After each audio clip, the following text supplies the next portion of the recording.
So what actually caused the 1999 collapse of Bonfire at Texas A&M University that killed 12 students and former students and injured 27 more? Yep, it's a whiteboard video. So in order to understand how the Texas A&M bonfire collapse happened, you have to understand how it was built. Now, originally, the very first bonfire was literally just a pile of trash that they burned to celebrate beating Texas at football. And from then on, it became a yearly tradition, and it became a whole thing. In 1933 and 1948, the University of Texas rented planes so that they could drop bombs out of the planes to light the bonfire early at Texas A&M. They were unsuccessful both times, but it's a thing. Anyway, so after the initial bonfire, they came up with a new way to build the bonfire. And it was basically they had a giant center pole, and then they would stack logs against it like this and make it as tall as possible, all the way up the sides on both sides, and make it as tall as they possibly could. And if it lasted until midnight, it meant that Texas A&M would beat Texas at the next game. At one point, it reached 109 feet, which is the world record for the largest bonfire constructed. And then the university said, hey, that's unsafe. We're going to limit it to 55 feet. So after the university enforced the 55-foot height limit, they got together and came up with a new design for the bonfire itself. And what they did was come up with a wedding cake design. What I mean by that is, so they still had a center pole. They would take 2 telephone poles like this.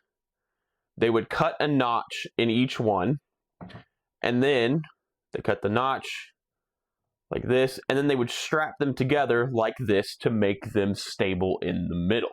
And then, after they were done with that, they built their center pole like this, right? They would build, essentially, a giant wedding cake.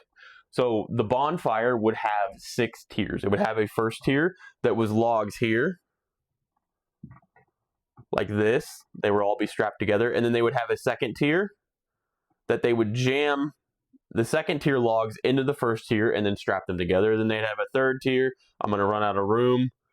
And then a fourth tier, fifth tier, sixth tier, and then on top they would put an outhouse that said TU Frat House, making fun of Texas, University of Texas, and then they would light it and it would burn. Now, they built it this way in a spiral because as it burned, it would collapse down in a spiral so it wouldn't fall over and fall onto spectators.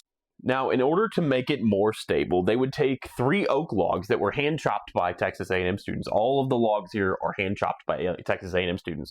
They would take 3 logs of oak logs like this in a row, and then they would wire lash them together at the top and the bottom so that they were stuck together. And then they would take these 3 logs and they would add them to the stack, like so. So you have 3 logs all in a row. They're all wire lashed together.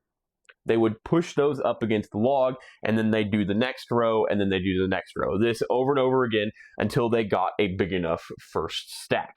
And then on that first stack, they would take the whole thing, and they would take wire cables and run them all the way around the bottom of the stack to hold it together, so that when they added logs to the second stack, in which they did the same thing, they would jam them down into the spaces in between the logs, so that as these got jammed down, there would be tension holding these logs on the bottom in place so they didn't kick out, kind of like a barrel.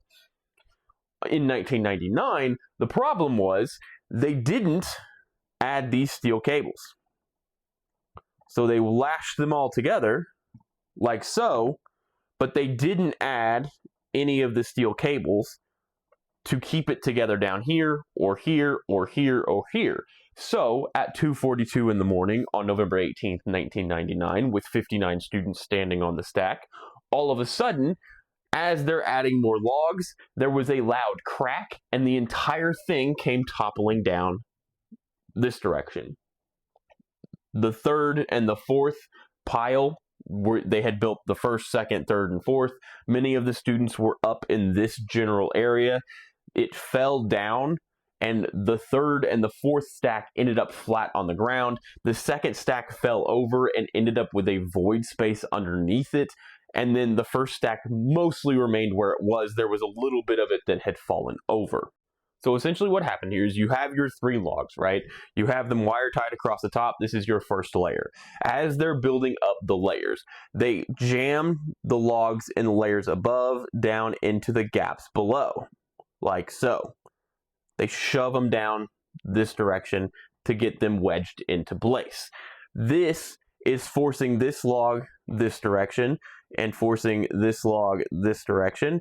This log is forcing this upper log here, is forcing this one this direction and forcing against this one. And eventually, as you add more weight and you get higher and higher and higher, these forces moving out are getting stronger, and it eventually broke this wiring keeping these logs together. And since they didn't wrap steel cables around the outside of the actual first layer, they didn't have anything holding them together, and it caused one side of the first layer to fall over, causing the collapse.